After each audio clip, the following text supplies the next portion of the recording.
वर्तमान का संबंध अतीत से जुड़ा हुआ है।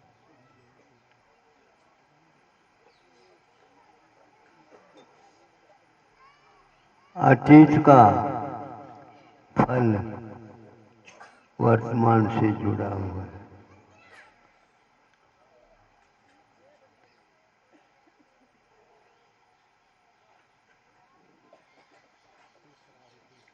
था, अब वह आज के रूप में परिणत नहीं होगा।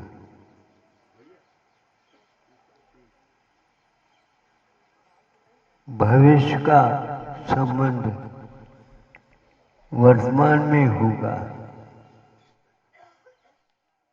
वस्तु का परिणमन 3 काल से संबंध रखता है। अनुभव में आता वर्तमान का। अतीत और अनागत को कुंद देव ने शायद प्रवचन सार में अव्यक्त कहा।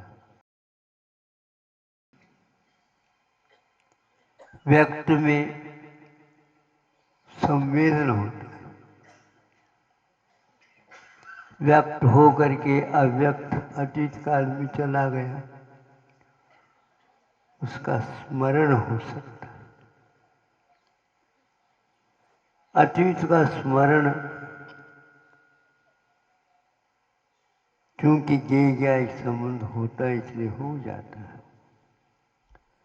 जिसके साथ हमारा संबंध अतीत में रागात्मक द्वेषात्मक हुआ था, वह आज भी हम लोगों के उपयोग को आघातपूर्ण रहते। कभी कभी सोचते हैं अतीत बहुत विराट है, वर्तमान समझ में नहीं आता। एक क्षण के लिए भगवती आराधना में कहते हैं इंद्रियों का जो कुछ भी सुख मिलता है एक समय से अधिक नहीं मिलता, पलट जाता है।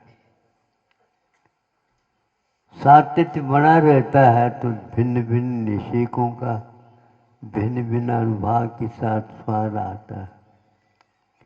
स्वाद आए एक कोई नियम नहीं। जीवा में गड़बड़ी हो गई, नाक में गड़बड़ी हो गई, ये तो अतीत का ही सब कुछ है, जो हम लोगों के लिए विशेष रूप से प्रेरित भी कर सकता है, अच्छाई के लिए और बुराई के लिए। कितने भी आप निर्णय कर लो, स्मृति को हटाना बहुत कठिन है। स्मरण कम मरण संभव नहीं, वर्तमान का मरण संभव। अतीत का मरण होता नहीं लेकिन हो चुका है, इसलिए सावधान रहिए ज्ञान से। एक स्थान पर ज्ञान को शल्य भी कहा। ज्ञान इकट्ठा करो, ज्ञान इकट्ठा करो, ज्ञान इकट्ठा करो। करो, फावड़ा ले लो, इकट्ठा करो, अर्जित करो, अर्जित कमा लो।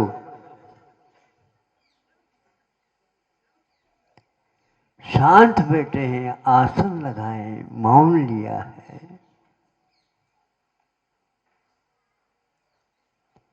फिर भी जितने क्षयोपम है उन क्षयोपम के माध्यम से हम ये कहीं भी अपने अपने में स्थान में है, लेकिन उसको अपना विषय बना लेते।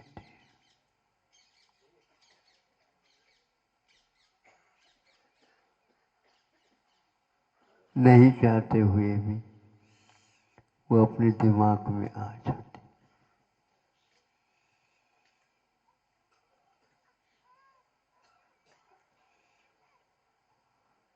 अच्छाई कम याद आती,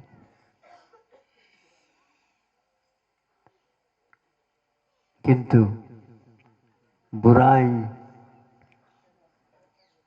बुराई के बाद बुराई, बुराई के बाद बुराई याद आती चली जाती।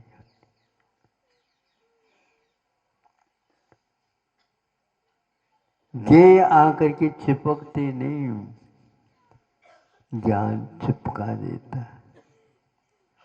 आरोप ज्ञेय के ऊपर आता है, देखो महाराज ये मानते नहीं, क्यों नहीं, क्या नहीं मानते, हमें गुस्सा दिलाते। कितना दिलाते? 1 किलो, आधा किलो, 5 किलो, तोल तो लो।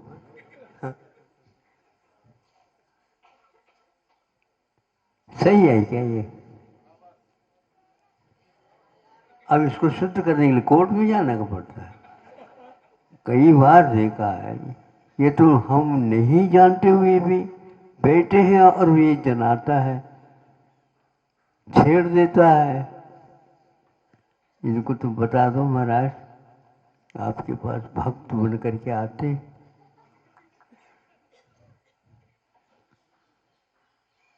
हमारा ज्ञान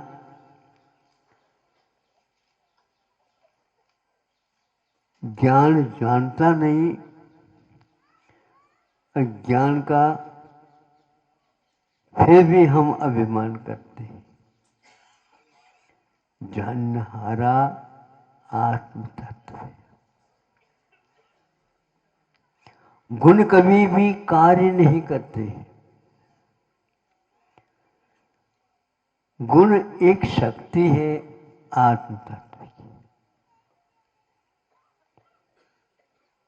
जब आत्मा जिसको चाहता है उसके साधन को अपना लेता।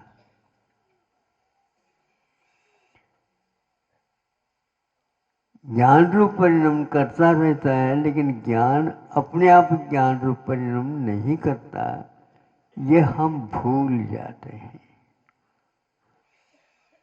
ज्ञान को इकट्ठा करने में लगते हैं। ऐसे सभी गुणों का है। तो हम चाहें नहीं जानना चाहें, शांत हो सकता है। यही एकमात्र आत्म पुरुषार्थ है।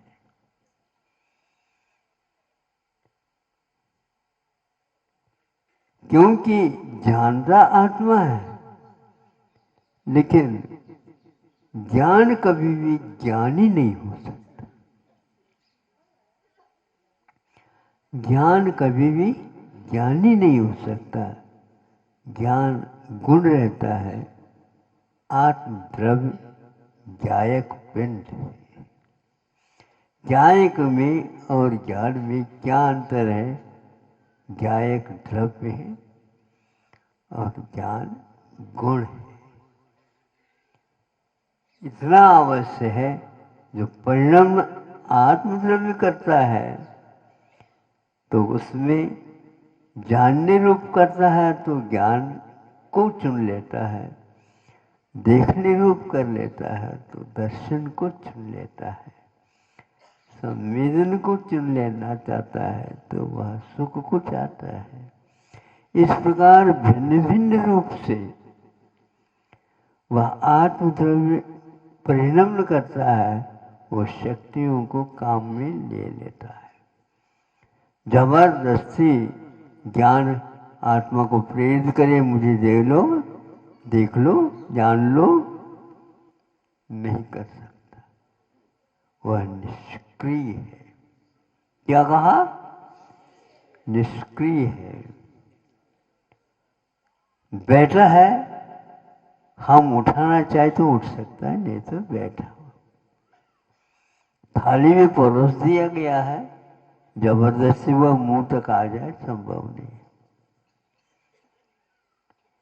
इस रहस्य को नहीं जानने वाला व्यक्ति ज्ञेय को हटाने का प्रयास करता है, ज्ञान को हटाने का प्रयास नहीं करता। चुप बैठ, शांत बैठ जाएगा तो कुछ भी नहीं होगा। श्रवणों को यही कहा है, श्रवण के ईश कुंद कुंद ने, सुनो,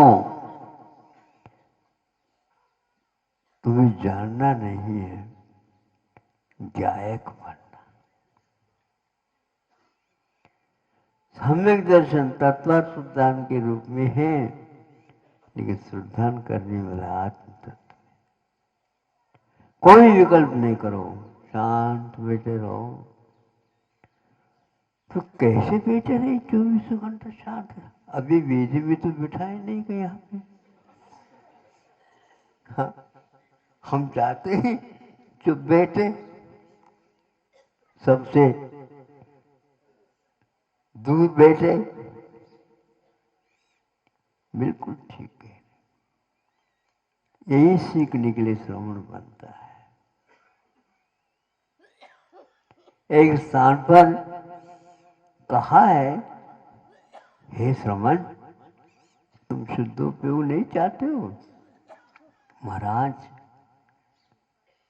शुद्धोपयोग तो मैं चाहता हूं, तो करो। किया ही नहीं जा रहा। ऐसा नहीं करते। कुछ करने की बात नहीं है, कुछ होने की बात नहीं है, चुप बैठने की बात है।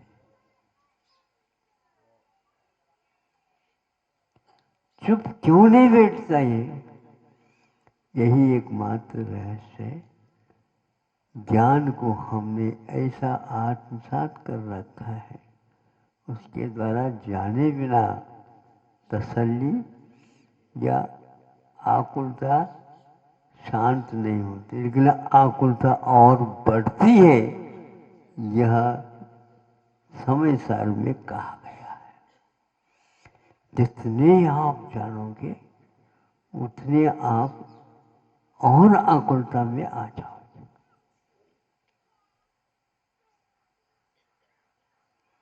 माथा बांध बांध करके पढ़ते रहते कुछ लोग, नहीं बांधते। हमने तो देखा पल्ले को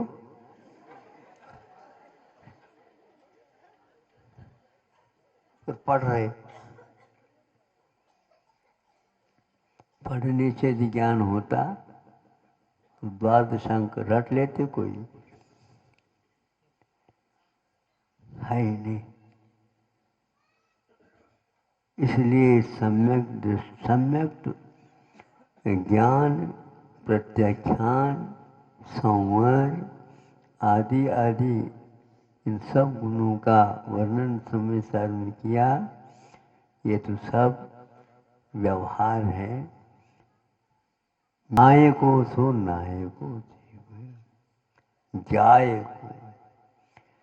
गायक में समग्र आता है, और इन सब में समग्र नहीं व्याग्र आता है।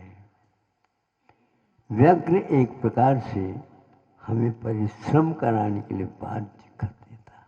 चुप बैठे रहो तो चिंतन की धारा फूट सकती है, नहीं तो चिंता करते रहो रात दिन। सोचते ही कई लोग, हम सोचना तो चाहते हैं, लेकिन जिसको सोचना चाहते हैं वो याद ही नहीं आता। जिसको, उसको, किसको, इसको एक ये अपने पास रखो ही नहीं। किस किस को आप करना चाहते हो? किसी एक वस्तु को पकड़ना चाहते हो, ऐसे क्यों? ज्ञान के द्वारा जाना जाता है। आत्मा चाहे था, ज्ञान इच्छा नहीं करता, दर्शन इच्छा नहीं करता। इन दोनों के द्वारा जो बैठा नहीं जाता, और वह ज्ञान आत्मा उसमें लग जाता है, स्वाद आता है। यदि नहीं लगता है तो स्वाद नहीं आता। वस्तु हो या न हो, किंतु को हम याद करते हैं तो स्वाद आने लग जाता है। वर्तमान में आप कुछ भी मुंह में रखो, किंतु स्मृति के कारण जिसकी स्मृति हो आती है उसका स्वाद आना प्रारंभ होता है। हमें तो इसको हटा दो, वो दे दो, अरे इसको तो चखो तो नहीं, हम चख लिया।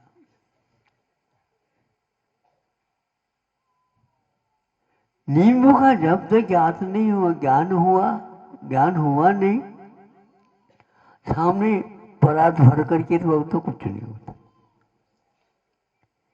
और जिसने एक बार नींबू को चख लिया, नहीं समझे, और थाली में नींबू नहीं पुरता, नहीं समझे। अब ये बताओ, वो नींबू तो था ही नहीं अपने पास, पानी क्यों आया मुंह में? समझ रहे हो? हाँ, बात पूरी समझ में आ रही महाराज। अब उसका क्या क्या करो बताओ। इसमें कौन रोल कर रहा है? ज्ञान। ज्ञान नहीं कर रहा, किंतु भोक्ता ने अतीत में उसको चखा था।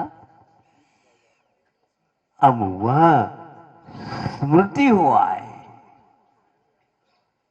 स्मृति और विस्मृति, वर्तमान को भूल गया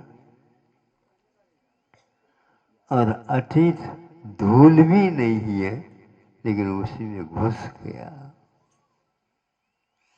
उपन्नोदय वियोगे वियोग बुद्धि जससो नित्यम कंखाम अनागतस्य उदयस्य न कुवदे। ज्ञानी कुछ नहीं करता, यह करने की धरने की बात ज्ञानी के दिमाग में नहीं आता। यह एक बहुत महत्वपूर्ण, जो वर्तमान में कर्म के उदय में तो उसको फल मिला है, उपन्नोदय हो गई वियोग बुद्धि जैसे सोने, उसको वियोग की बुद्धि से कुछ चाहता नहीं।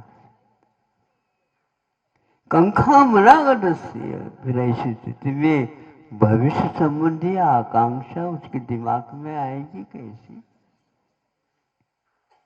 नहीं आ सकती। इतनी जल्दी विस्मृत कर देता है वो, आप नहीं कर पाओगे। जिसकी आंखों में पानी आ रहा है, तकलीफ पहुंचा दिया या चांटा दे दिए, वो लड़का हिचकी लेकर के तो रो रहा है, और थोड़ी सी आपकी चुटकी पर्याप्त पुचकार, ले ले बेटा ले ले, पहले ही कर देते हैं। नहीं समझे? नहीं, वो माँ देख रही है कि एक कितने समय के लिए रूठता है, उसका रूठना तो क्षणिक है बंधु। इसलिए वृद्धों को कुंद कुंद नहीं चाहते, क्योंकि उनको समझाने के बाद बात समझ में नहीं आएगी, वही तेल नून लकड़ी की ओर चली जाएगी। यथा जात को तो हम समझा नहीं, क्या वो अपने आप ही समझदार है। यथा जात का अर्थ होता है सद्य जात शिशु के समान श्रवण हुआ करते हैं और होना चाहिए, फिर उसको शुद्धोपयोगी बनाने में देर नहीं लगता। इसलिए आप लोगों से ये कहना है समझो तो ठीक है, नहीं समझो तो भी ठीक है, नहीं समझो तो और ठीक है। हाँ, ज़्यादा समझदार ही मझधार में रहता है, और जो समझदार नहीं रहता भैया उधर मत जाओ, इसे ही बैठ करके कर लो जो कुछ कर रहे हो।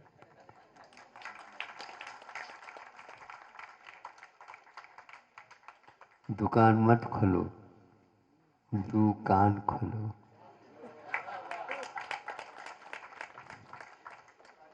हाँ, नहीं समझ, सुनता कुछ नहीं ग्राहक, प्रण लेकर के आया है, उसको देख रहा है कि कहाँ है क्या नहीं, पूछता है। और ये पूछने वाला वो पूछता है कि क्या चाहिए, क्या चाहिए, क्या चाहिए, क्या चाहिए, पूछता ही रहता है। कौन? दुकान वाले। दुकान वाले सुबह से लेकर शाम तक, रात 10 बजे तक शटर बंद करते करते समझे, बंद करते करते ग्राहक आ गए, कोई बात नहीं, आ जा। एक ही शटर एक तरफ से बंद रहता है ताकि नहीं दुकान बंद हो गई और चलती रहती। बोलो क्या होता है? एक क्षणिक में वह जो रो रहा था वो बंद कर देता है, लेकिन आंखों में से पानी अभी भी आ रहा होता, लेकिन उसके गालों में मुस्कान देख सकते हैं। उन्होंने अपने उपयोग को किस ढंग से परिवर्तित कर दिया, यह सोचनी है और इसका अनुकरण करना चाहिए। आप लोगों की कषाय की प्रणाली के बारे में ग्रंथकारों ने बहुत अच्छा लिखा है। सब कषायों की वासनाएं सब लिखी गई है, किंतु श्रवण की बात आती है तो सबने कहा चुटकी बजाते बजाते प्रमुख से अप्रमत्त हो जाता, और उसके लिए उदाहरण दिया है जल की रेखा। जल में कोई रेखा होती नहीं, लेकिन हम एक लकड़ी के माध्यम से उसमें रेखा खींचते रहते हैं, सामने सामने सामने पानी इकट्ठा होता चला जाता, और 1 इंच नहीं आधा इंच पूर्व में वहाँ पर देखो तो वह मिलता चला जाता समान। स्थूल की परिभाषा या स्थूल की परिभाषा के रूप में 6 जो स्कंद बताए ना, उसमें नहीं रहता, नहीं बहुत एकदम वह साफ हो जाता। टूटने से जो जुड़ता नहीं है उसको स्थूल स्थूल कहा है, और टूटने के बाद भी जुड़ता है तत्काल, उसका नाम स्थूल कहा है। तो बहुत कम समय के लिए वो उद्वेग बच्चों को आता है, किंतु प्रौढ़ों का वह वेग अतीत होने के उपरांत भी आंखों में पानी और मुंह में पानी दोनों तरफ होता रहता है।